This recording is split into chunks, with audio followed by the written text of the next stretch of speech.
नगर समझ में राजभाषा, सबको आती है। हाँ, बड़ौदा की नगर समझ में राजभाषा सबको कार्यकारिणी आती है। हाँ, मैं इसलिए भी कह रहा हूँ कि मैं बड़ौदा की नगर राजभाषा कार्यकारिणी समिति का सचिव भी हूँ, तो इसलिए हिंदी का प्रयोग करना बनता भी है ना। वैसे मुझे थोड़ी बहुत अंग्रेजी आती है, उतना उतना उतना मतलब भदेश नहीं हूँ जितना दिख रहा हूँ। थोड़ा बहुत बोल लेता हूँ मैं English, I am able to speak a bit of it, but not much. So let's start. So, gentlemen and ladies, it's an introductory lecture. I am presuming that you don't know much about the railways or about the commercial department. Okay. So, moving on the presumption, ये आपकी class कितने बजे से कितने बजे तक है? 2:45 से लेके? What's the timing? 4:15. 4:15. 4:15. Okay. Fair enough. Fair enough. So we'll complete the lecture within the time. Okay. पहली चीज ये है कि we will talk about some definitions. These definitions are easily available in the railway act, they are available in the GNSR, they are available in the commercial manuals. ये definition कोई ऐसी चीज नहीं है जो कि कोई बहुत नई चीज हो या मैं बहुत ढूंढ ढांड के लाया हूँ. ये सबसे इजीली अवेलेबल चीज है और सबसे ज्यादा मिस्ड चीज है कि लोग इसको पढ़ते ही नहीं है, और बहुत जरूरी है इनके बारे में थोड़ा सा समझ लेना, so that you are able to relate to the railways, because I mean ये ग्रुप बी वालों को मैं ये डेफिनेशंस डिस्कस नहीं करता हूँ, लेकिन आप लोग ग्रुप ए हैं, आप लोग अभी अभी रेलवे में आए हैं, बाहर से आए हैं, पता नहीं कौन कौन से सब्जेक्ट्स पढ़ के. So let's just familiarize ourselves with a few concepts in the railways. Okay, so the first concept is traffic, and when we talk about traffic, it includes rolling stock of every description, including passenger and goods. Now as well as passenger and goods. तो अब जब हम बात करते हैं rolling stock की, तो सवाल ये उठता है हमारे मन में कि रोलिंग स्टॉक क्या है. तो रोलिंग स्टॉक जो है, it is anything that has wheels, anything that can roll. By definition it is rolling stock. So rolling stock is not only railway. A truck is a rolling stock, a car is a rolling stock, a bicycle is a rolling stock, but for the parlance of the railways, anything that moves on rails is a rolling stock. Now, which means that we don't have to restrict this definition only to passenger vehicles and only to goods trains. It is rolling stock includes the track maintenance machines which run on the tracks, the OHE maintenance vans which run on the tracks, the inspection carriages, the inspection specials. So, सिर्फ commercial vehicles, they do not constitute rolling stock. For the purpose of traffic, any and everything that is occupying a block section at a given time, which is on the rails and is powered, is a rolling stock.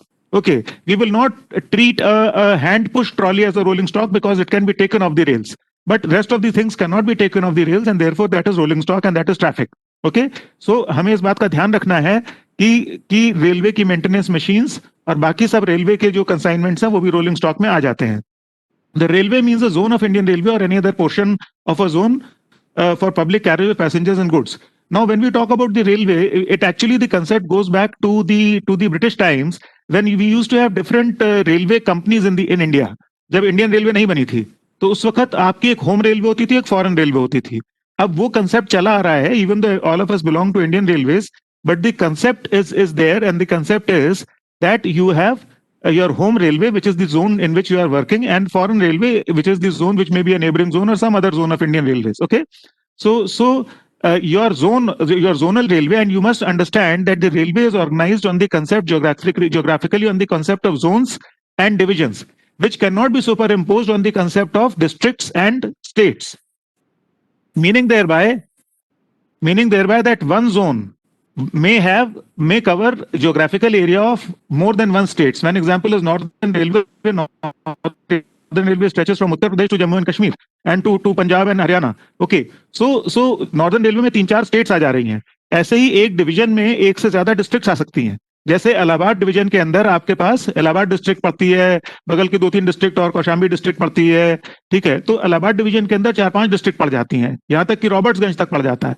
तो इसलिए the geographical organization of the railways cannot be superimposed upon the geographical organization of the civil administration, and that is something that you must keep in mind. So a zone may comprise of more than one states, and a division may comprise of more than one districts. Okay, now railway administration is represented at the level of the zone by the general manager.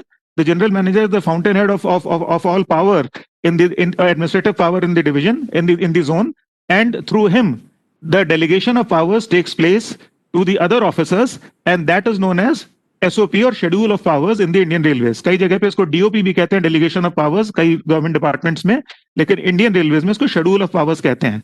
तो आपकी क्या power है इसको देखने के लिए you should refer to, और power is linked to the grade of the officer, which means कि आप कौन से ग्रेड में काम कर रहे हैं, आप जूनियर स्केल में, सीनियर स्केल में, जे ग्रेड में है, सिलेक्शन ग्रेड में है, ऐसे ग्रेड में है, अकॉर्डिंगली आपकी पावर्स बदलती जाती हैं और मोस्टली बढ़ती चली जाती हैं। तो अगर आपको पता करना है कि आपकी power as an assistant officer क्या है, तो एक एसेंशियल डॉक्यूमेंट है शेड्यूल ऑफ पावर्स, जो कि हर वक्त आपके पास होना चाहिए। अब तो सब कुछ सॉफ्ट कॉपी में आपके मोबाइल में आप उसको इंस्टॉल कर सकते हैं और उसमें आप कभी भी रेफर कर सकते हैं।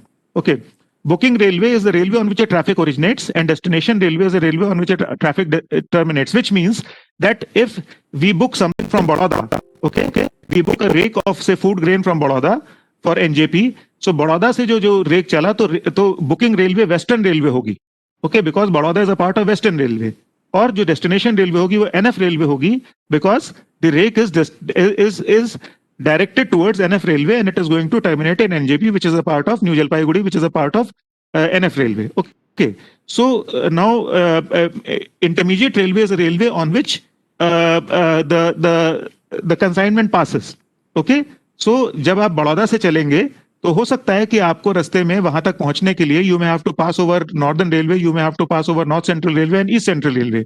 These three railways you may have to traverse. So these three railways will become the intermediate railways for the purpose of that particular train or that particular consignment or that particular rake. Okay. Carriage is the passenger or goods by the railway administration. So carriage को समझाने की कोई बहुत जरूरत नहीं है. It's a simple straight away definition. Now through traffic. Traffic carried over two or more railways is through traffic. Okay. And cross traffic is traffic which passes over a railway but neither originates nor terminates on it. Now the difference in through traffic and cross traffic is that through traffic may originate and terminate on these two railways. Okay. But cross traffic is traffic which is passing over a railway but will not originate or terminate on it. For example, North Central Railway is one railway which is basically a cross traffic railway, which means that it does not load much. Okay, but it is situated on the super highway of Indian Railways, which is the Delhi Howrah route. So most of the goods traffic, it passes through that route, especially the going from the western side of the country to the eastern side of the country and vice versa. Okay, so it is on the Grand Trunk route. And therefore it is one railway which experiences a lot of cross traffic. This is traffic which has originated in some other railway, say Northern Railway, is going to terminate in some other railway, say Eastern Railway, but is passing over North Central Railway. For the purpose of that traffic, North Central Railway becomes a through traffic carrying railway or cross traffic carrying railway. Local traffic is traffic which originates within the railway, okay, and terminates within the railway, which means that if we take Northern Railway and we take a rake which is destined, which originates in Delhi and is supposed to go up to say Jammu, then even though both these stations appear far apart, kahan Delhi, kahan Jammu, but it is local traffic for the purpose of that railway because both these stations fall under the geographical boundaries of the Northern Railway. So it may happen that I load something in Allahabad and it goes up to Mughal Sarai. Okay. And that will not be local traffic because Mughal Sarai is East Central Railway and Allahabad is North Central Railway. But it may happen that I load something in Delhi and it goes up to Jammu, and that may be local traffic. So how do we understand local? We understand that it has originated within that zonal railway and has terminated within that zonal railway. Therefore, it is local traffic. Okay. Consignee is a person named in a railway receipt, meaning thereby that if I am a person and I say that I am going to transport that rake of food grain from say Baroda to NJP, okay, then after I have loaded that rake and that rake has been dispatched from Baroda, somebody is going to take possession of that rake in NJP once it reaches NJP. So the fellow, and when I say the fellow, it may also mean a company, an organization, a partnership, a single person. So whoever is named in my railway receipt as the person who's going to take possession of that rake once the rake reaches its destination is called the consignee. And consigner is the person who actually hands over that consignment or that rake to the railway for carriage. Okay, so there are three things which are involved in carriage. One is the consigner, which is me. I am loading that rake from Baroda. One is the consignee, which may be you are sitting in NJP and you're going to take possession of that rake once it reaches there. And the third is the consignment itself. So consignment is the goods which have been entrusted to the railway for carriage. Okay, so that actual rake forms the consignment. Can anybody tell me the difference between a rake and a train?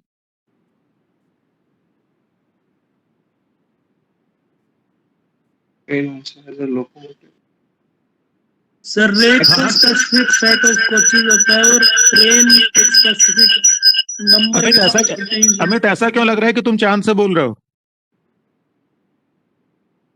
Hello sir, rack और लोको मिला के train होता है।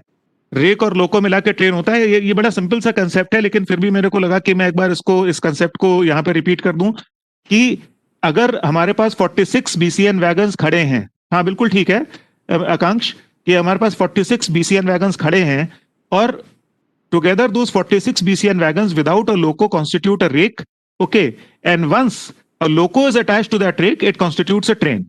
So a train is a rake plus a locomotive, and a train without a locomotive is a rake. So when we say we supply a rake, तो जब हम लोग loading के लिए अनलोडिंग के लिए रेक को ले जाके गुड शेड में रखते हैं, तो हम लोको उस पर लगा के नहीं रखते हैं। हालांकि ट्रेन ऑन लोड का भी कंसेप्ट है, वो कंसेप्ट अलग है, बट मोस्टली हम लोको वहां से हटा लेते हैं because loco is a precious commodity, and while the rake is being loaded or unloaded for 8 hours or 10 hours, during that time that loco can do some other work, so we use that loco and we take it away. So we leave the rake behind and the loco may come back, and when it attaches to the rake, it constitutes a train. So the difference between a train and rake is quite obvious to us.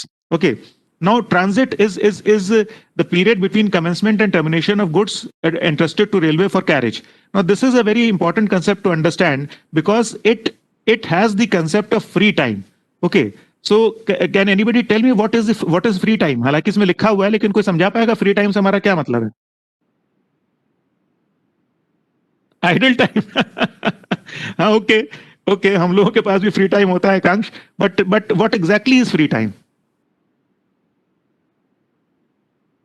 इसको इस तरह से समझिए कि railway का जो rolling stock है, जैसे मैंने 46 बीसीएन किसी को लोड करने के लिए दिए, when there is no revenue, not really, आकांक्ष ऐसा मान लीजिए कि मैंने when there is no revenue generation, fair enough, आप ऐसा समझिए कि आप एक ट्रेडर हैं और I gave you demanded that I want to load again, I want to load food grain and I want a rake of 46 VCN wagons to load them in. Okay, so I give you a rake. अब उस rake को load करने में आपको थोड़ा time लगेगा। 46 BCN wagons, उनकी बहुत कैपेसिटी होती है, तो आप 5 मिनट में, 10 मिनट में, 1 घंटे में, 2 घंटे में उसको लोड नहीं कर पाएंगे। आपको कम से कम 10 घंटे लगेंगे उसको लोड करने में, वो भी तब जब आप अपनी पूरी कैपेसिटी पे काम करें। तो अगर मैं आपको जिस मोमेंट पे रेक देता हूं, उस मोमेंट से उसका डिटेंशन चार्ज मैं कैलकुलेट करने लगता हूं, तब तो कोई भी उसको अफोर्ड नहीं कर पाएगा और वो ठीक भी नहीं है। सो इसलिए what I do, once I supply the rake, once the rake has been placed, rake placement, एक rake placement register होता है, उसके अंदर एंट्री हो जाती है that the rake has been placed and it has been handed over to the party for the sake of loading or unloading as the case may be. हम यहाँ पे लोडिंग का केस लेके चलते हैं कि एक खाली रेक मैंने दिया बड़ौदा से लोड होने के लिए, ठीक है, और वो रेक मैंने एकांश को दिया, और एकांश को देने के बाद माल बाबू ने एंट्री करी कि साहब रेक जो है वो 15 बज के 15 मिनट पर एकांश जी को दे दिया गया है और इनका फ्री टाइम अभी से चालू होता है, विच मीन्स कि अब अगले 10 घंटे तक हम उस रेक को वहां पर खड़ा रखने के लिए एकांश से कोई चार्ज नहीं लेंगे। Ekansh is the consignor, I will not charge him for those 10 hours, so those 10 hours I am giving to Ekansh for free, therefore they are known as free time. Okay, अच्छा, उसके बाद जब ये रेक वहां से चलेगा और एनजेपी पहुंचेगा, तो एनजेपी में भी उसका मान लीजिए कि कोई और ऑफिसर वहां पे उसका वो ले रहा है, पोजीशन ले रहा है। अब उस रेक को खाली भी करना है, तो खाली जैसे लोड करने में समय लगा वैसे खाली करने में भी समय लगेगा, तो इसलिए वहां पर भी आपको 10 घंटे दिए जाएंगे और आपको कहा जाएगा कि इस 10 घंटे में आप इस रेक को अनलोड कर लीजिए, और वो 10 घंटे भी फ्री टाइम होगा। So free time is provided both for loading and unloading of the rake. Okay, and this is across the industry. It is not only in the railways, it is in the roadways also. जब truck आपके घर आता है किसी चीज को ले जाने के लिए, तो ट्रक को लोड करने के लिए भी आपको फ्री टाइम मिलता है। So free time is a concept which is integral to the transportation industry, because without free time you cannot carry off the function of transportation. So is the concept of free time clear to everybody for the purpose of the rake loading and unloading? हाँ, किसी को इसमें कोई doubt?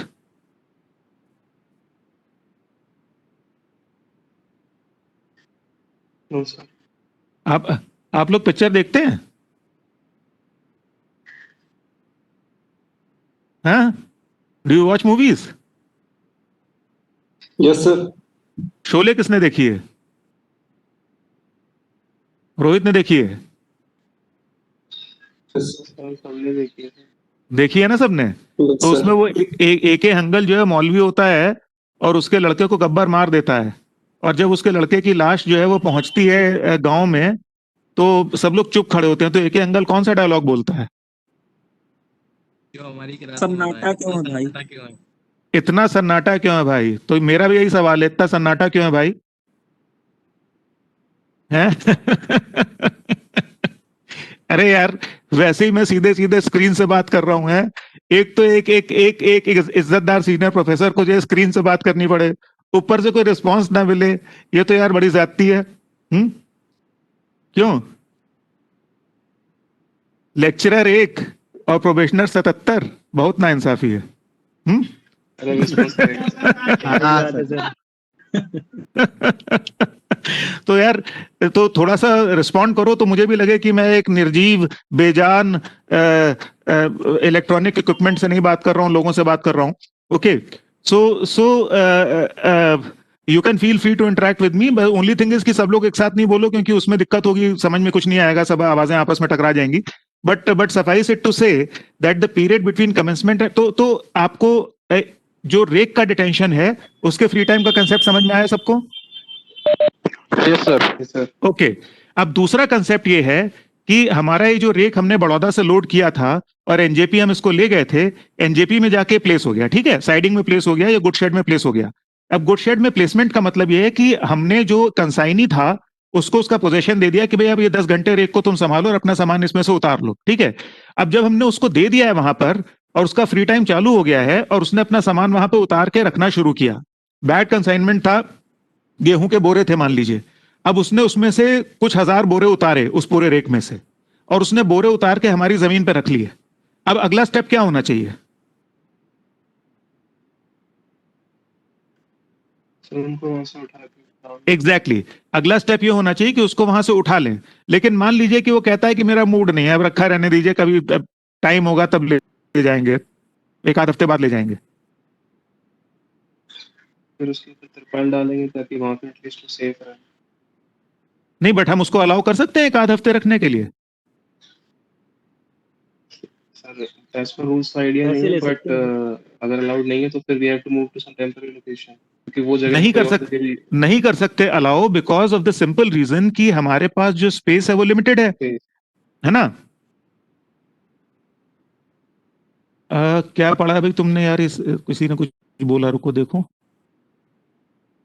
Sir, we have to study conduct rules and personnel that we cannot engage in organization for the money making.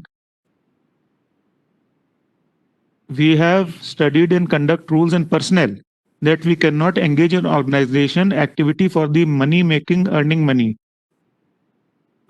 यार ये तुम्हारा सवाल है, कौन पूछ रहा है? सर कुलदीप कुमार। हाँ कुलदीप, तुम क्या पूछना चाह रहे हो? समझ नहीं आया।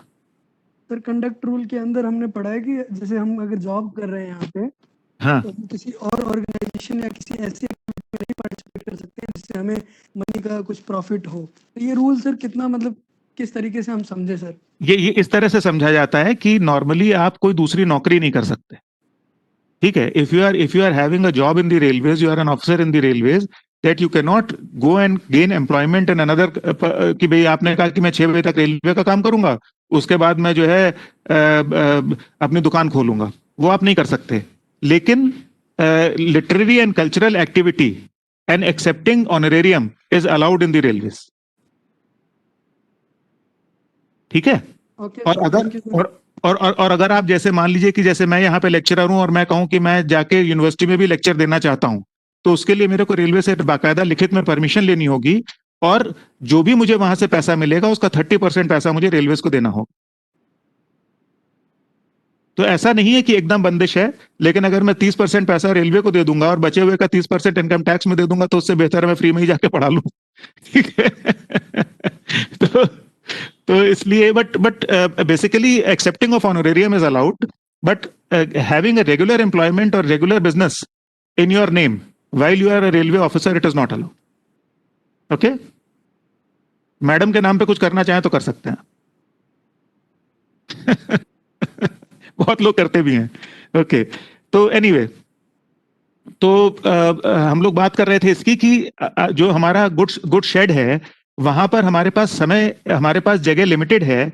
अगर उस बंदे ने 5 दिन के लिए अपने 10,000 बोरे, जो 5,000 बोरे जो उसने चावल के गेहूं को मंगवाए थे वहां पे रखे हुए हैं, तो अगला रेक जब वहां पे आएगा तो उसका सामान कहाँ उतरेगा? आसमान में तो उतरेगा नहीं। तो इसका मतलब ये कि हमें इस चीज में इंटरेस्ट नहीं कि कोई हमारे को जमीन के लिए पैसा दे, हमें इस चीज में इंटरेस्ट है कि हमारी जगह जल्दी खाली हो, जिससे कि अगला रेक आए और वो भी खाली हो पाए। इसको इस तरह से समझिए कि अगर स्टेशन के अंदर लोग उतरते जाएं और अब धरना दे के सारे बैठ जाएं, तो अगली ट्रेन वाले लोग कहां उतरेंगे? So it is very important that the fluidity is maintained in the system and the goods are, they are unloaded from the rakes and they are removed from the system as fast as possible. But in order to remove those goods, we again give free time, and we give free time कि भाई आपने अपना rake खाली कर लिया, अब आप इसको इतने घंटे में हटा लीजिए। अब वो फ्री टाइम डिपेंड करता है क्या कमोडिटी है, क्या रेक है, क्या लोकेशन है, सब पे डिपेंड करता है, लेकिन वो 6 से 10 घंटे तक होता है।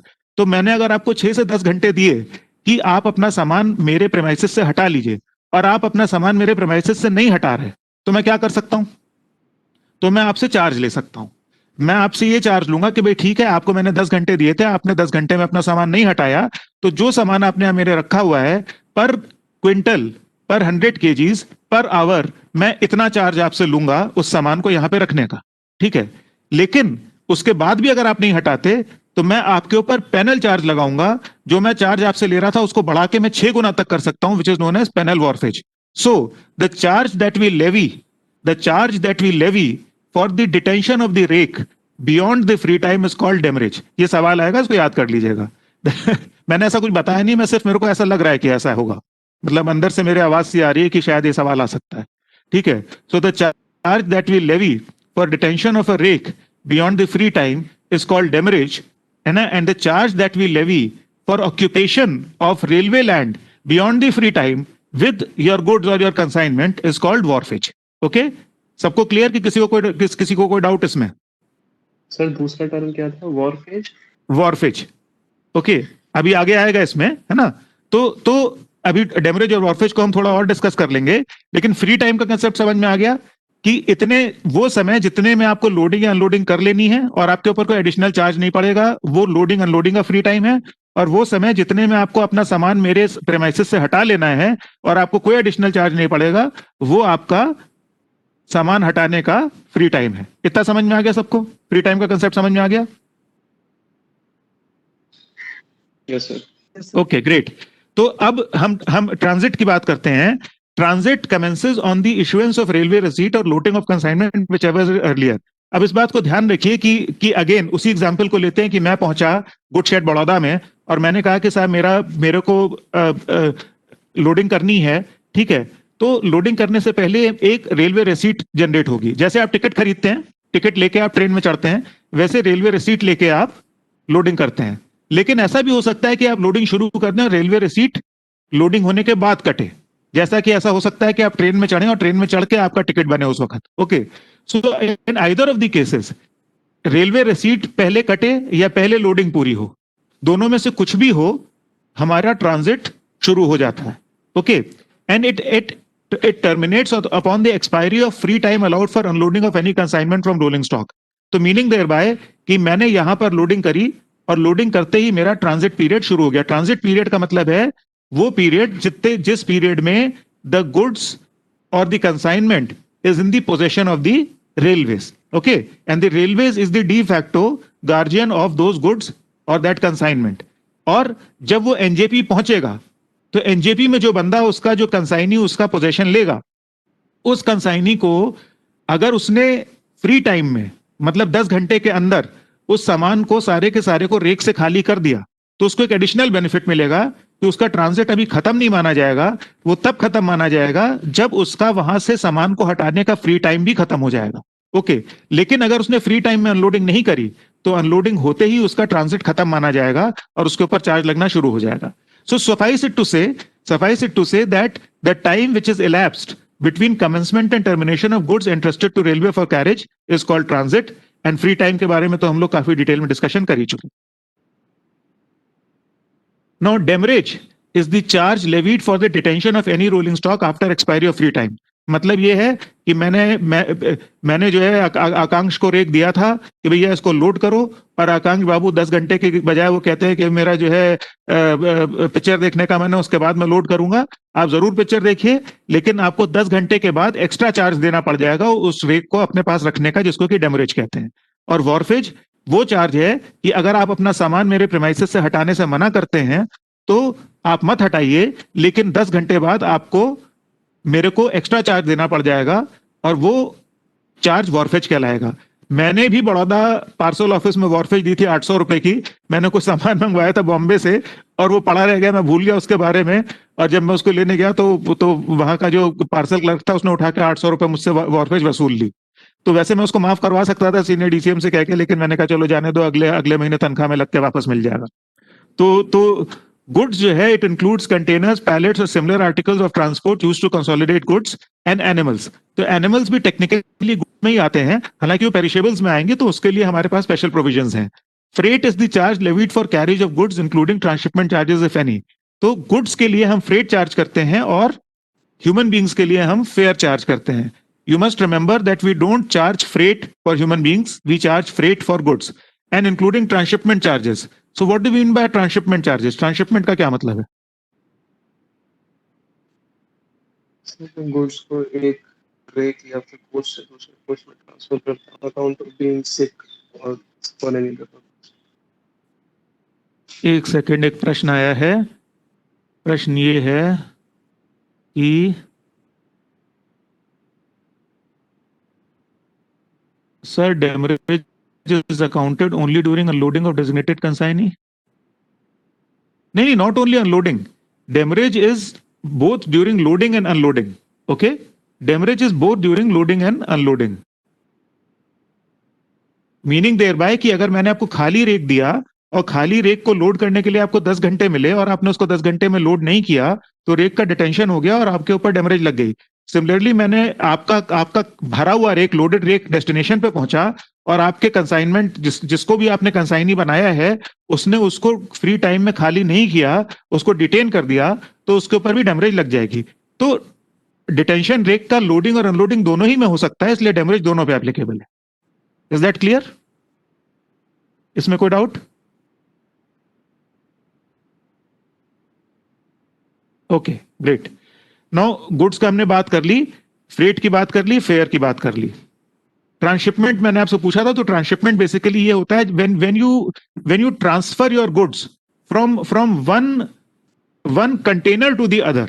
Okay, so meaning thereby कि ये मेरे पास ग्लास है, इसमें पानी है और ये डब्बी है, अगर मैं पानी को इस ग्लास से इस डब्बी में डाल दूं तो ये ट्रांसशिपमेंट हो जाएगा technically.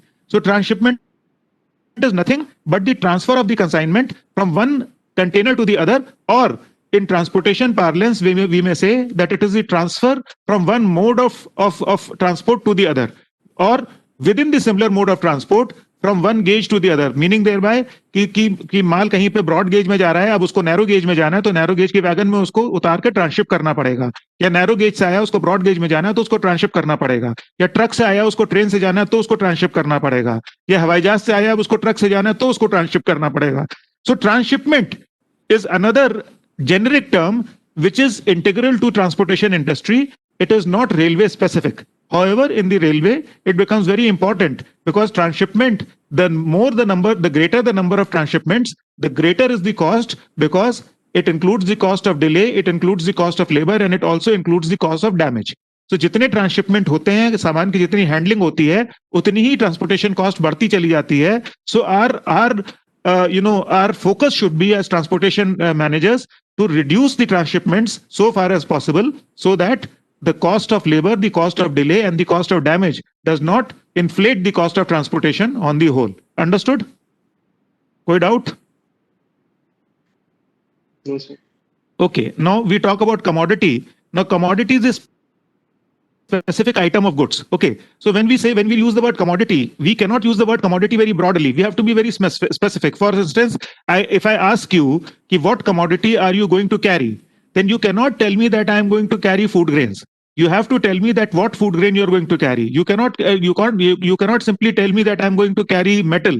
You have to tell me what metal you are going to carry. You are going to carry steel, you are going to carry gold, you are going to carry what? Depending upon that, there will be charges. Okay. So commodity is a very specific item, so much so that salt for human consumption and salt for industrial use, they are two different commodities. हैं दोनों ही salt. हैं दोनों ही salt. Normal salt, table salt, sodium chloride. Okay. That if it is booked for human consumption, उस पे कुछ अलग freight लगेगा, and if it is booked for industrial use, उस पे कुछ अलग freight लगेगा. So commodity is that specific. So commodity is a specific item of goods, and under section 31 of the Railway Act, the railway has been given the power to classify the commodities. Now classification of commodities मैं आपको ऐसे समझा सकता हूं कि जैसे अगर हम उसी एग्जांपल पे वापस आए बड़ौदा से एनजेपी वाले पे, कि बड़ौदा से एनजेपी आकांक्ष बाबू जो है वो भेज रहे हैं क्या कहते हैं फूड ग्रेन, ठीक है, और दूसरा मैं किसका नाम लूं, ओके मयंक मेरे पास आते हैं और वो कहते हैं कि सर मेरे को स्टील भेजना है, ठीक है. अब जरा आप सोचिए कि आकांक्ष को भी मैं 46 BCN दे रहा हूं, मयंक को भी मैं 46 BCN दे रहा हूं. मयंक आयरन स्क्रैप भेजना चाह रहे हैं और आकांक्ष फूड ग्रेन भेजना चाह रहे हैं. So now the number of wagons is the same, the type of rolling stock is the same, BCN wagons, the distance is the same, the route is the same, the motive power is the same, and the weight is also the same. ठीक है. So logically the charge for carrying the two materials should be the same. है कि नहीं है? अगर सब कुछ same है तो फिर चार्जेस में भी फर्क नहीं होना चाहिए. हमें क्या मतलब उसमें स्टील है कि उसमें फूड ग्रेन है? अगर रेक का साइज वही है, इंजन भी वही लग रहे हैं, रूट भी वही है, वेट भी वही है, सब कुछ वही है, तो फिर अलग अलग चार्जेस होने चाहिए कि नहीं होने चाहिए, बताइए.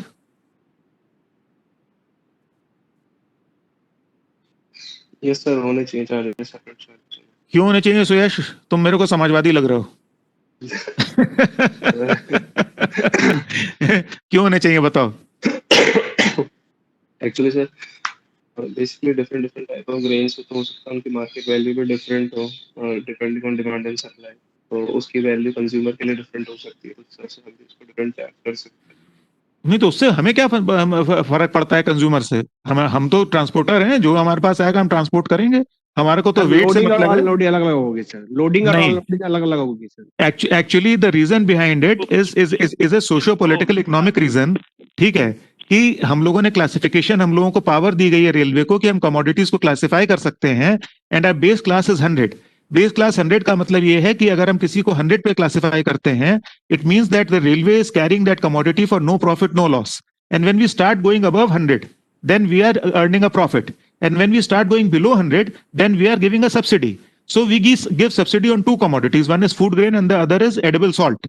ओके, इन दोनों के ऊपर हम सब्सिडी देते हैं, और इनके ऊपर सब्सिडी हम इसलिए देते हैं, हम उसको बेस क्लास के नीचे उसको क्लासिफाई करते हैं बिकॉज ये देश के हर नागरिक के काम आती है. गरीब से गरीब आदमी को रोटी और नमक तो चाहिए, और अगर हम उसके ऊपर प्रॉफिट चार्ज करने लगेंगे तो जो हम प्रॉफिट चार्ज करेंगे वो ट्रांसपोर्टेशन में जुड़ जाएगा, ट्रांसपोर्टेशन कॉस्ट में, और ये चीजें देश के नागरिकों के लिए महंगी हो जाएंगी. इसलिए देश के नागरिकों को ये चीजें सस्ते में मिले, उनको इसके ऊपर जरूरत से ज्यादा पैसा ना खर्च करना पड़े, ट्रांसपोर्टेशन कॉस्ट उनको ना सहनी पड़े, इसलिए रेलवे कुछ कमोडिटीज को अपने कॉस्ट प्राइस से भी नीचे लेके जाती है.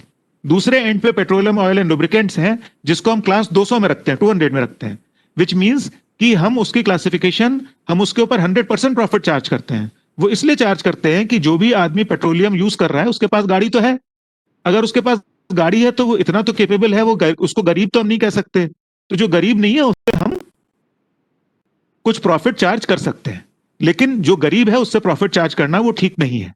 ठीक है. We the people of India having resolve to constitute India into a sovereign socialist secular democratic Republic.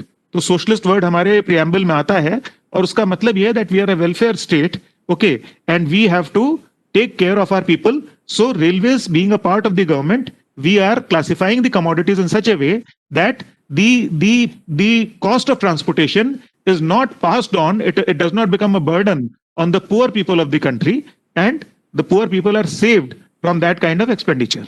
Okay, so and it is duly legislated, it is in the article, it is in the section 31 of the Railways Act that we have been given the power to classify the commodities.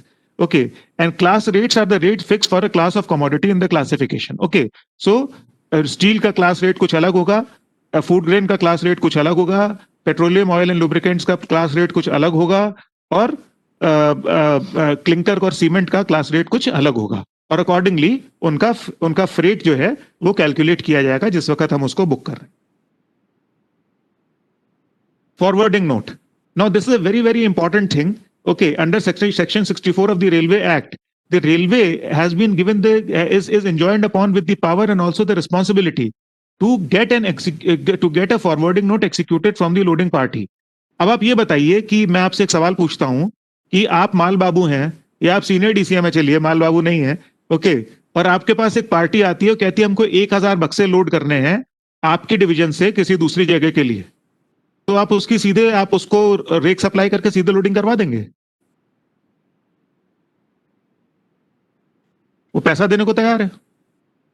नहीं sir, थोड़ा तो लिखा पढ़ी करनी पड़ेगी. नहीं, लिखा पढ़ी में क्या क्या क्यों करेंगे लिखा पढ़ी? भाई आपका काम है सामान लेके जाना. जो रेक्स को दे रहा है वो सामान लीगल है कि इलीगल है? एग्जैक्टली. सुयश ने बिल्कुल ठीक पकड़ा है कि भाई सबसे इंपॉर्टेंट चीज है कि सामान क्या है, क्या कमोडिटी आप मुझे दे रहे हैं. ओके, कोई मिस डिक्लेरेशन तो नहीं है, कोई मिस क्लासिफिकेशन की तो बात नहीं कर रहे हैं आप, कोई खतरनाक चीज तो नहीं दे रहे, कोई कॉन्ट्राबैंड तो नहीं दे रहे. पता चला आपने 1000 बक्से एक्सेप्ट कर लिए और बाद में पता चला कि उन 1000 बक्सों के अंदर जो है अफीम थी, ठीक है, और आपके ऊपर चढ़ बैठे ना.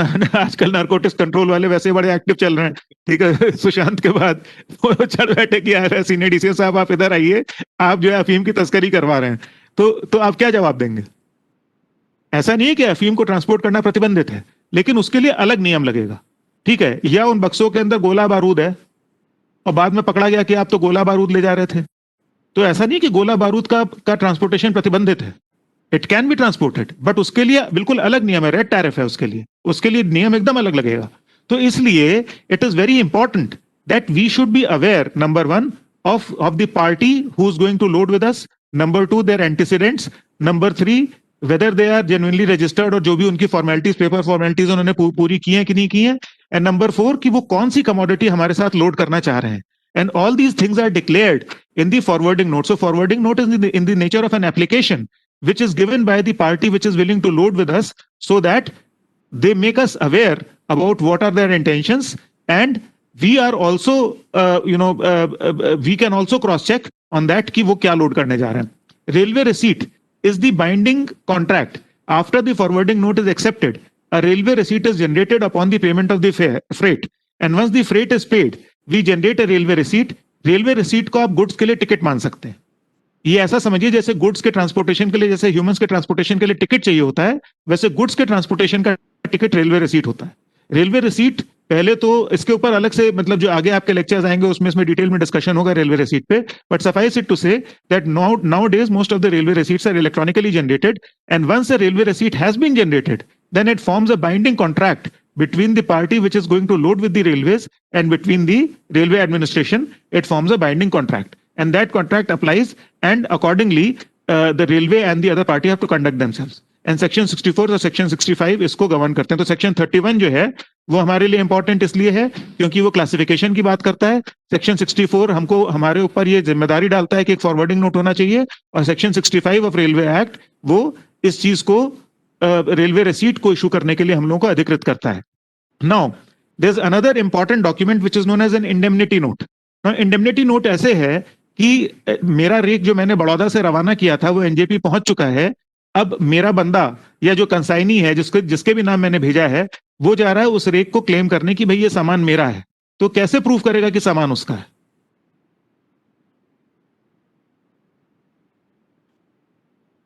So some kind of ID he might show. No, he will show his copy of the railway receipt. Okay, railway receipt 3 copies में बनेगी. एक कॉपी कंसाइनर के पास रहेगी, दूसरी कॉपी रेलवे के पास रहेगी और तीसरी कॉपी कंसाइनी के पास जाएगी. अब अगर किसी कारण से रेलवे रिसीट उसके पास नहीं पहुंची है तो क्या करेगा?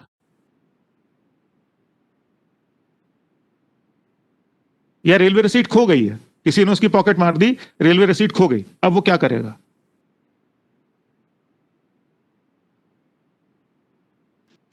Maybe he can show some kind of SMS or anything. No, वो चीज हो सकती है, बट जो स्टैंडर्ड प्रोसीजर है वो ये है कि he is going to indemnify the railways. He is going to tell the railways that listen sir, this is my stuff and I give you a guarantee, I give you a guarantee in writing कि ये मेरा सामान है, और अगर कल कोई आके इसको क्लेम करता है और उसकी वजह से कोई डिस्प्यूट अराइज होता है तो उससे रेलवे को कोई नुकसान नहीं होगा, वो डिस्प्यूट मैं सहूंगा. Such a note which is given by the consignee to claim the goods in the absence of a railway receipt, his copy of the railway receipt, is known as an indemnity note. Is that clear? So an indemnity note is a document which is executed by the consignee in order to claim possession of the goods in the absence of a railway receipt. Clear? आजकल इसकी जरूरत कम पड़ती है क्योंकि आजकल electronic transmission हो गया है रेलवे रिसीट्स का, तो रेलवे रिसीट तुरंत पहुंच जाती है. जैसा आप में से किसी ने कहा कि कैन शो एन एसएमएस, तो आजकल तो because of electronic transmission the railway receipt is available. Okay, but पहले इसकी बहुत जरूरत पड़ती थी क्योंकि कई बार ऐसा होता था कि रेलवे रिसीट की जो कंसाइनी कॉपी है वो बाय पोस्ट जा रही है, वो पोस्ट में गुम गई या टाइम से नहीं पहुंची, तो इंडेमनिटी नोट काफी एक्सिक्यूट करना पड़ता था. Now days it's not such a big problem because of the electronic issue.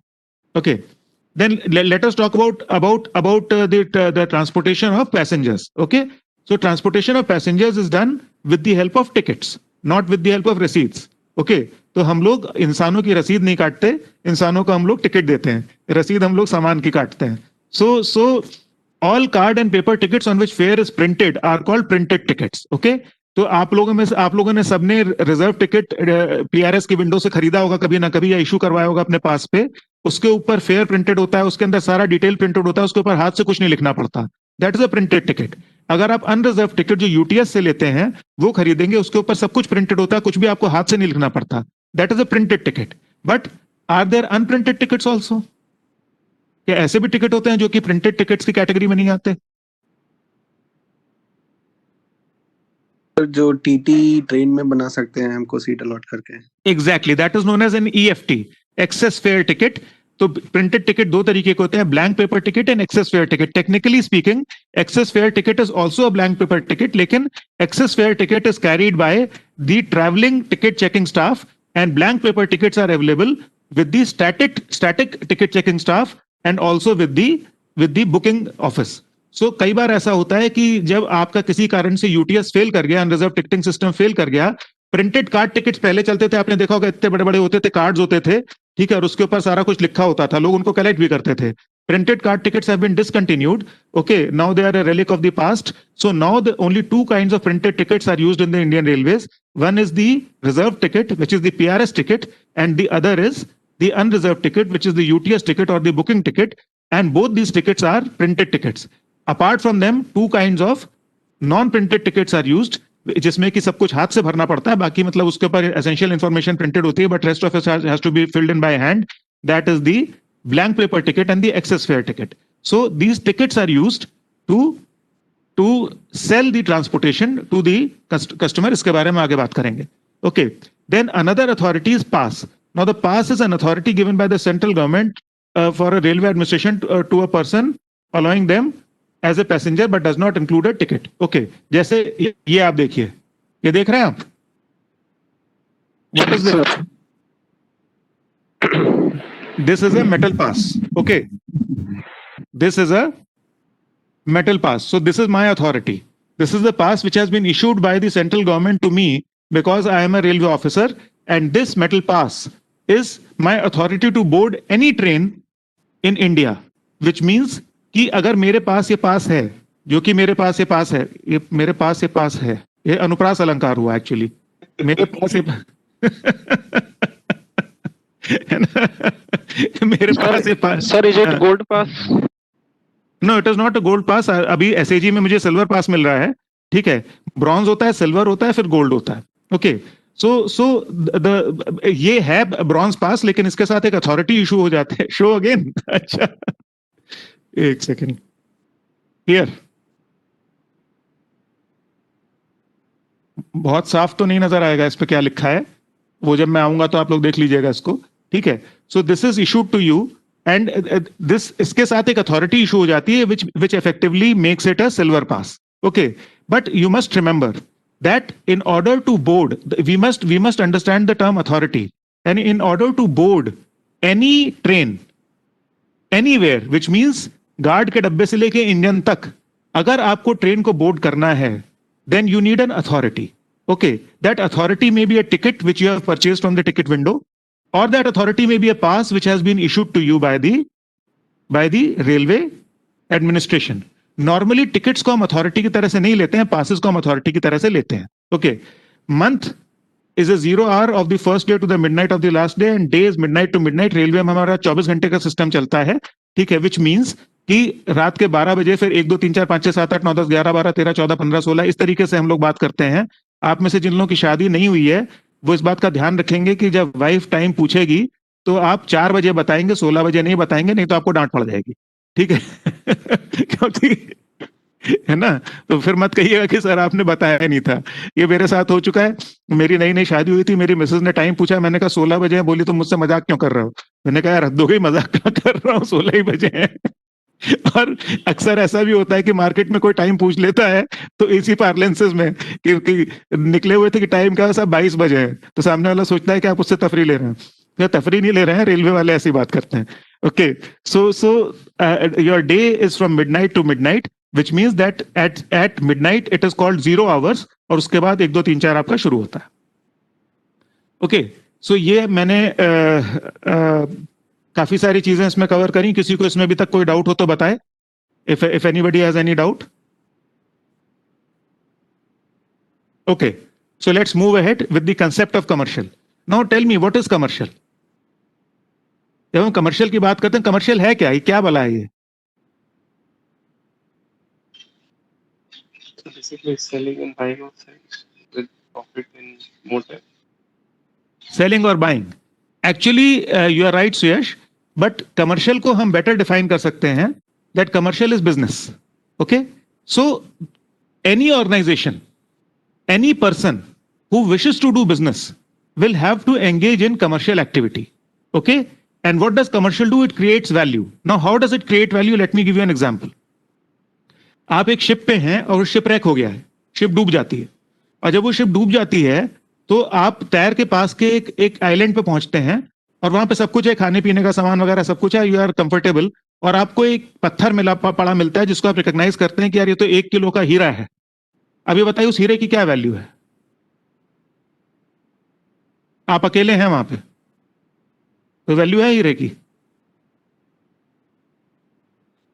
On the spot तो नहीं है सर, जब तक वो मार्केट में नहीं पहुंच जाता. एग्जैक्टली, ऑन द स्पॉट उसकी कोई वैल्यू नहीं है. अब अगले दिन उस आइलैंड पे एक शिप आके रुकता है, एक मर्चेंट शिप जो अपना रास्ता भटक गया और उस आइलैंड पे आके रुकता है. आप उस मर्चेंट शिप को देखते हैं और उसके कैप्टन के पास जाते हैं और उसके कैप्टन से कहते हैं कि भाई मैं यहाँ पे फंसा हूं, मुझे मेरे घर ले जाओ. कैप्टन कहता है किराया देने के पैसे हैं, तो आप उसके सामने वो हीरा रख देते हैं कि भैया मेरे पास तो यही है. अब उस हीरे की वैल्यू है? सर वो तो कैप्टन के ऊपर डिपेंड करेगा, अगर वो मेरी बात को ट्रस्ट करता है कि नहीं ये हीरा. हाँ, नहीं, कैप्टन उसको जांच लेता है, वो पहचान लेता है कि वो हीरा है, he accepts that it's a diamond. अब उसकी वैल्यू है? अब उसकी बहुत वैल्यू है, ठीक है. सो इसका मतलब ये है कि the term commercial means commerce, it means business, and business means exchange. So if you have a product or service that somebody is willing to exchange for another product or service or for some revenue, then the whole concept of commercial comes into existence. So commercial becomes the organizational interface with the customer. Okay, somebody who places value on the offering that you are taking in front of that person. So हम क्या offering लेके जा रहे हैं? Our offering is transportation, and it is creating value for us because the customer is willing to buy our transportation. It is creating value for the customer also. Why? Because the customer is going to get the service, and it is creating value for the society also, because when the function of transportation it happens properly, then growth in GDP takes place and value is created for the entire society. Okay, so commercial is something that is business, and its main function is to create value for the customer, for the producer, and also for the other stakeholders and the society at large. Is that clear with you? Okay, so commercial becomes a very very important function. इसलिए आप लोगों को जो है मुझे बहुत भाव देना पड़ेगा, ठीक है? और जो भी मुझे भाव नहीं देगा मैं उसका टिकट नहीं कंफर्म कराऊंगा, मैं अभी बता रहा हूँ. Okay. So now the Indian Railways business, when we say that commercial is business, then what is our business? Okay. So Indian Railways' business is coaching and freight. Okay. When we talk about coaching, so actually the word coaching comes from the word coach, and the coach is the carriage in which we carry human beings. Okay. So जो आपके coach में कौन कौन से classes होते हैं? Okay. You have the suburban.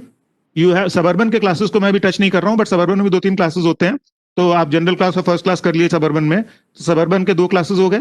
उसके बाद आपके पास जनरल अनरिजर्व्ड हो गया, उसके बाद सेकंड क्लास स्लीपर हो गया नॉन एसी, फिर थर्ड एसी, फिर सेकंड एसी, फिर फर्स्ट एसी, फिर एसी चेयर कार, फिर नॉर्मल चेयर कार एंड फिर एग्जीक्यूटिव चेयर कार. सो आपके पास कोचिंग बिजनेस में 10 क्लासेस हैं जिसमें कि आप अपने पैसेंजर्स को लेकर जाते हैं. ठीक है. सिमिलरली जो पार्सल्स हैं, they are also not carried in wagons, they are carried in coaches. Okay. और कोचेस में पार्सल्स कैरी करने के लिए हमारे पास दो जगह होती हैं. एक तो होता है हमारा SLR. Okay. SLR is not self loading rifle, it is the guard brake van and it is attached. There are 2 SLRs in a train, front SLR which is next to the engine and the rear SLR जिसमें कि guard होता है which is at the end of the train. Each SLR has 2 4-ton compartments. Okay. And therefore a train having 2 SLRs effectively has 16 tons of space available for carrying parcels. Okay, so we carry parcels in these SLRs and we also carry parcels in VPUs. VPUs are essentially coaches which are completely empty from inside और उसको हम लोग parcel carriage के लिए देते हैं. In fact आप लोगों ने तो वो टाइम नहीं देखा, लेकिन जब हम लोग बच्चे थे तो चंपक कॉमिक के पीछे एक ऐड आया करता था कि फलाना सामान आप VPP से मंगवा सकते हैं. तो हम लोग सोचते थे VPP क्या होता है, तो वही था, वो VPU के पार्सल सिस्टम से आती थी वो चीज. ओके. तो सिमिलरली फ्रेट जो है that is carried in wagons. Wagons are of several types. Okay, depending upon the kind of commodity that is to be carried. Can anybody tell me which is the largest population of wagons on Indian railways? Which type?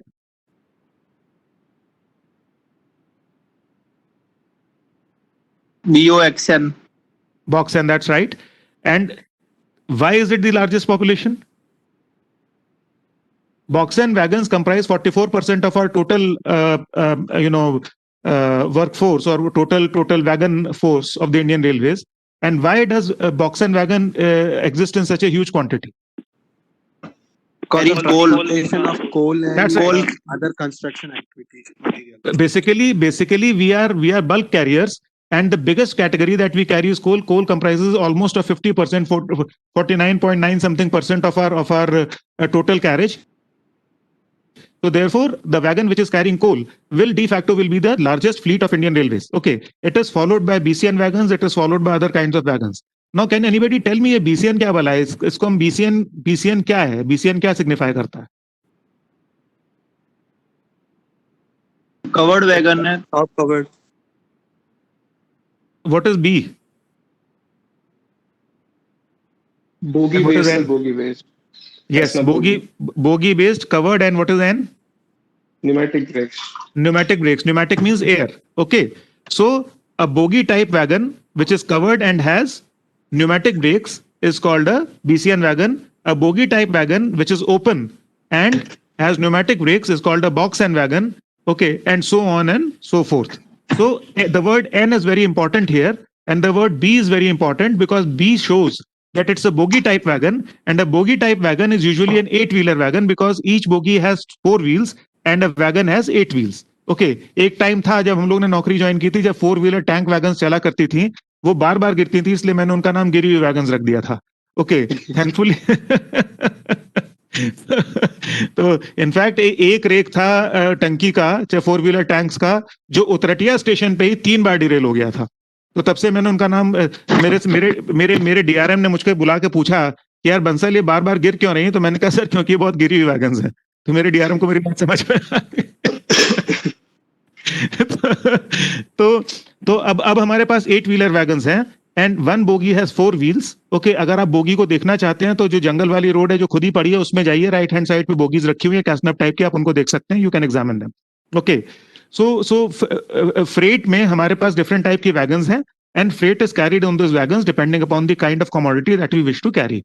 Suffice it to say that most of the bagged commodities and hygroscopic commodities are carried in BCN wagons, and bulk commodities or non-hygroscopic commodities or commodities which will not be spoiled by water like coal, like iron ore, they are carried in box and wagons. Okay.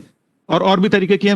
We have principally we have four type of wagons: open type, which is box type; covered type, which is BCN type; tank type, which is BTPN type; and flat wagons, which are BRN types; and one more, the hopper wagons, which are Bob types. तो ये हमारे 5 principal type की wagons हैं जो कि हम लोग Indian railways में यूज करते हैं, फिर इनके बहुत सारे वेरिएंट्स चलते रहते हैं. Okay. Now functions of commercial department. Okay, now the first function of commercial department is sale of transportation provided by the railway. Now as I said that हमें हमारा पहला काम commercial का क्या है, that we are the interface with our customer, and the customer wants to buy the transportation that we are producing. So how will the customer buy the transportation? They will buy the transportation by the means of tickets or by the means of railway receipts. Okay, so if it's the passenger will buy a ticket, or if it is a consignor of a goods, they will have to generate a railway receipt. In both the cases, they are going to interact with our department, with our staff, that is commercial department, commercial staff. Okay, और ये हमारी जिम्मेदारी है कि जब हमारा customer हमसे ticket मांगे या जब हमारा कस्टमर हमसे कहे कि हमारे साथ उसको लोडिंग करनी है, तो हम उसको दोनों सर्विसेज आसानी से प्रोवाइड कर पाएं, और जो भी हमको उसके लिए रेवेन्यू लेना उसको लेके. That is responsibility number 1 of commercial department, that we should be able to sell the service which has been produced by the railway. And what is that service? That service is transportation. Okay. Creating and developing traffic. Now this is another very important marketing function, which means that commercial department has to continuously strive to capture new traffic, which means कि अगर Baroda division से food grain load हो रहा था और Baroda division में एक cement की फैक्ट्री खुलती है, then the commercial people will have to contact that cement factory and they will have to talk to the persons there कि भाई आप रोड से क्यों भेज रहे हैं अपना माल, आप रेल से भेजिए, आपको सस्ता भी पड़ेगा और आपके लिए ज्यादा सिक्योर भी रहेगा, blah blah blah. And we have to convince them that railway is a better mode of transportation for cement. And if we are able to convince them, and that cement also starts getting loaded from Baroda division, then we will say that Senior DCM Baroda has succeeded in capturing, creating new traffic. And when we talk about developing traffic, then we have to understand that developing traffic is increasing the volume of existing traffic, which means कि अगर food grain का एक rake load हो रहा था Baroda division से और senior DCM या डीआरएम साहब के प्रयासों से एक और रेक लोड होने लगता है, then it will be taken as the development of existing traffic. Both are marketing functions. Marketing in itself is a very big subject, which I can always discuss with you since I am MBA marketing. Okay, and so आप कभी भी अगर आप marketing के बारे में कोई discussion करना चाहें तो you are most welcome, but अभी उतना समय नहीं है कि मार्केटिंग में बहुत डिटेल में जाया जाए. Suffice it to say that it is the job of commercial department, apart from sale of existing transportation, is to create new avenues, to explore new avenues for the same purpose. Okay, securing and maintaining friendly relations with traveling and trading public. Now this is another very important thing, that जो भी हमारे साथ public travel कर रही है, trade कर रही है, ओके, उस पब्लिक के साथ हमारे रिलेशंस अच्छे होने चाहिए. नो फ्रेंडली रिलेशंस का मतलब ये नहीं है कि हम दुनिया जहान के कंसेशंस देते फिरें या हम कुछ गलत काम करें. फ्रेंडली रिलेशंस का मतलब ये है कि हमारा कस्टमर जब हमारे पास आए या हमारे कस्टमर से कांटेक्ट हो, that contact should be pleasant, it should be mutually beneficial, and we should try to help our customer in whatever endeavor they are doing. Okay, so we should try to create value for the customer, and that can only happen when we are sensitive people and we understand the value of the customer. Okay, and when we talk about the next one, cultivating good public relations, so can anybody tell me the difference between securing and maintaining friendly relations with the traveling and trading public and cultivating good public relations के बीच में फर्क क्या है?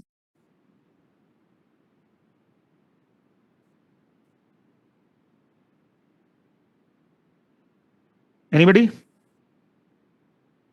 See, there is a very, very fine line which divides both of them.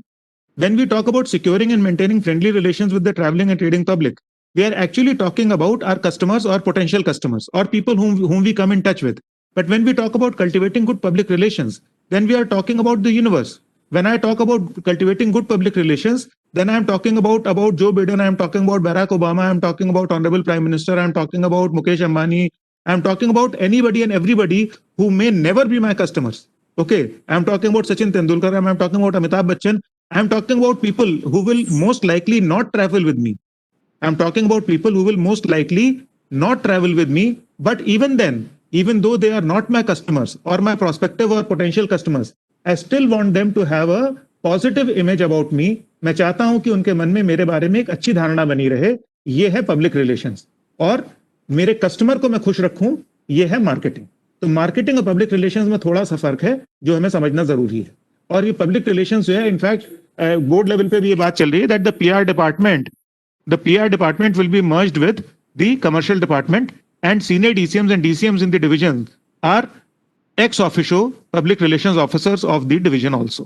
Okay, fixing of rates, fares and other charges मैंने आपसे discuss कर ही लिया कि रेलवे में बहुत तरीके की क्लासिफिकेशंस हैं. पैसेंजर्स की क्लासिफिकेशन है, गुड्स की क्लासिफिकेशन है, और इन सब के लिए हम लोगों को चार्जेस फिक्स करने होते हैं, हमको फेयर्स फिक्स करने होते हैं, हमको फ्रेट फिक्स करना होता है, कौन सी क्लास में हम कितना पैसा लेंगे ये फिक्स करना होता है. It's quite a complicated exercise, and I may also hasten to add that it is also politically and socially very very sensitive.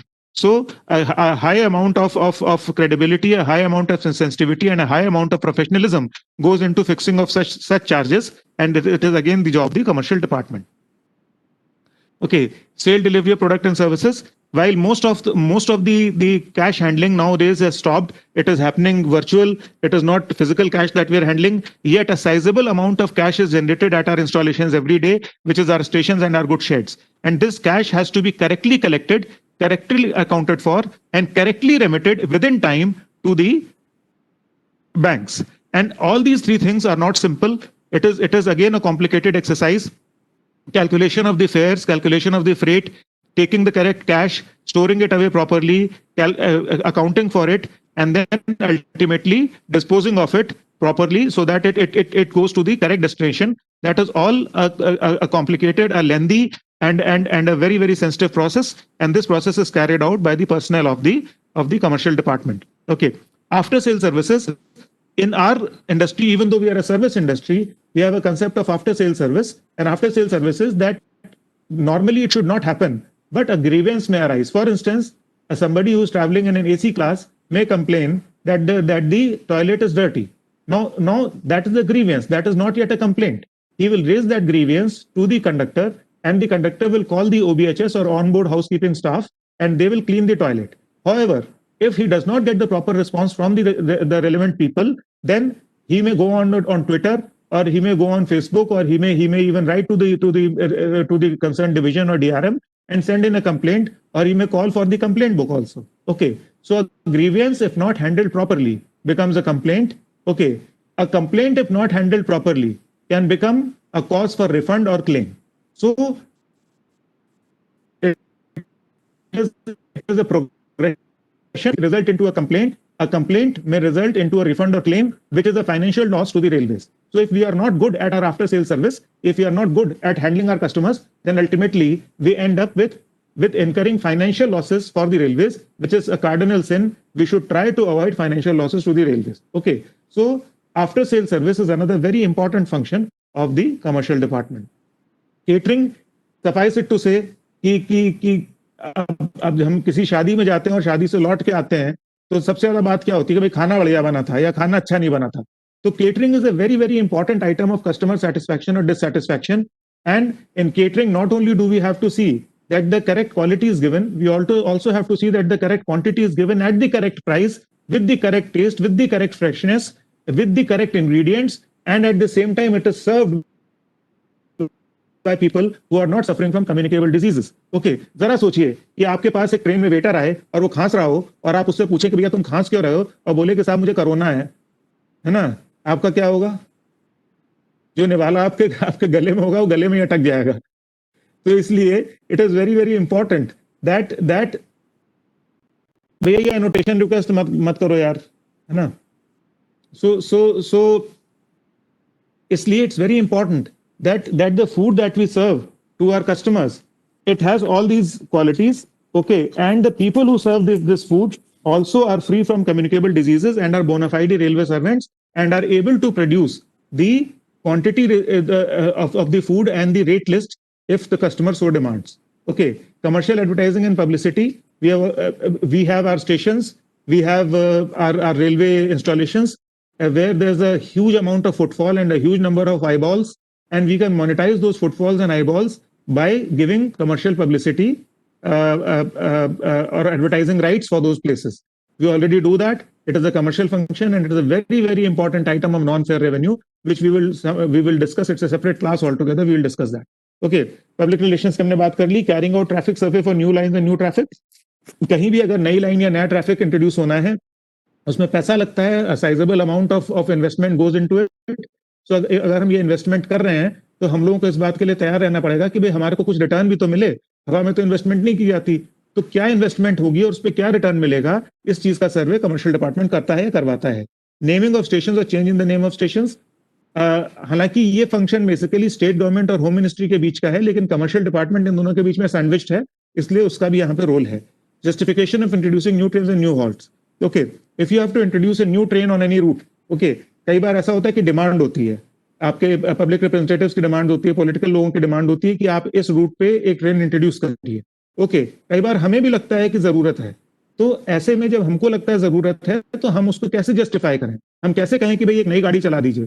तो उसके लिए commercial department is the department which gives the justification कि साहब इतना traffic यहाँ पे इतना potential है और अगर हम एक नई ट्रेन चलाएंगे तो वो ट्रेन खाली नहीं जाएगी, वो भर के जाएगी. अगर ट्रेन भर के जा रही है तो किसी को कोई तकलीफ नहीं है, because you are getting the required revenue.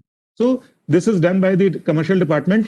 ऐसे ही हमारे जो पॉलिटिकल रिप्रेजेंटेटिव्स और पब्लिक रिप्रेजेंटेटिव्स हैं, वो बहुत सारे हॉल्ट्स की डिमांड करते हैं कि गाड़ी को यहाँ रोक दो, हमारे एरिया के फलाने स्टेशन पे रोक दो, ओके, और ये कर दो. तो उसके लिए आप इस बात को ध्यान रखिए that every stoppage that you give to a train even for a minute it cost money.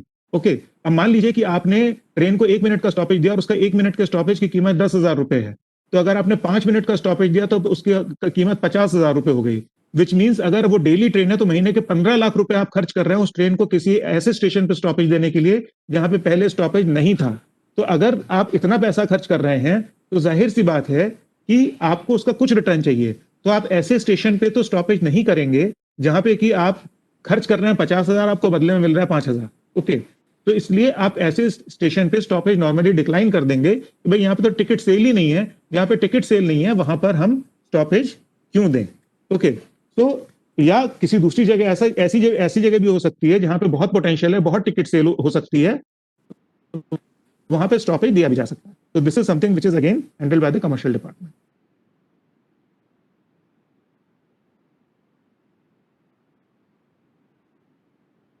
Other functions जो हैं dealing with siding charges agreements वगैरह, इसके बारे में मैं आपको अलग से पढ़ाऊंगा.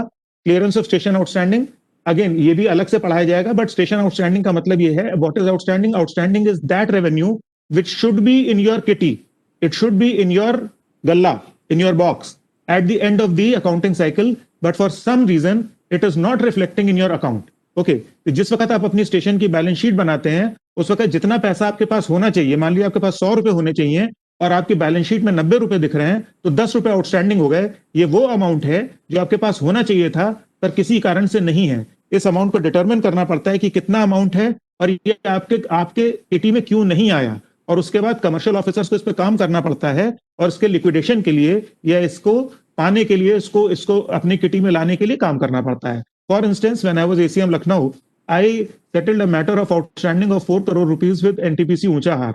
उस वक्त मेरी तनख्वाह 12,000 रुपए होती थी, तो 12,000 रुपए तनख्वाह पाने वाला मुलाजिम 4 करोड़ रुपए का